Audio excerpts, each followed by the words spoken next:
What's up guys, it's Widgeon TV here. Sloths are some of the most beloved creatures on the internet, and that's why I think for Fallout 76, Bethesda made them gigantic, grotesque, covered in fungus, and ready to eat your face off. You might think this creature is the result of a hideous mutation caused by the nuclear fallout, but what if I told you this creature's taxonomy is rooted not in the post-apocalyptic near future, but in the prehistoric?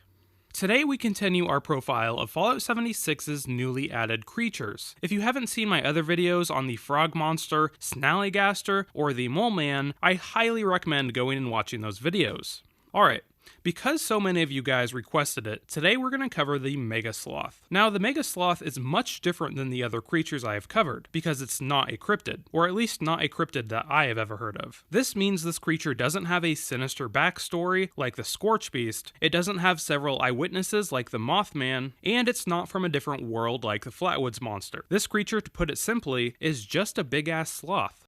But that doesn't mean this Mega Sloth isn't interesting. Let's start by talking about those mushrooms on the Mega Sloth's back. If you look close at the footage of the Mega Sloth, you can see what looks like a green powder coming off of its back, accompanied by patches of mushrooms. This might look like radioactive dust, but this in fact is a very natural occurrence for a sloth. See, sloths in the wild have a shaggy coat with grooved hairs. These hairs play host to symbiotic green algae, which helps the sloth camouflage itself in the trees, and provides nutrients to the sloth. The green dust is also used in the Mega Sloth's area of effect attacks. These AoE attacks are going to be very important in Fallout 76, because enemies will have to deal with up to 4 other players all trying to avoid their attacks. I talked extensively about this topic in my graphics comparison video. Check that video out if you're interested. I'll put a link in the description below. So assuming this sloth has been exposed to vast amounts of radiation, the fact that the algae has sprouted mushrooms starts to make a little bit more sense. Also, as a fun little side note, while researching sloths for this video, I found some interesting information that could suggest that this creature is not literally based off of a scaled up sloth, but it may be based off a prehistoric beast called the Megadoridae. This creature is in a family of extinct ground sloths that went extinct only around 11,000 years ago. The skeletal structure of these ground sloths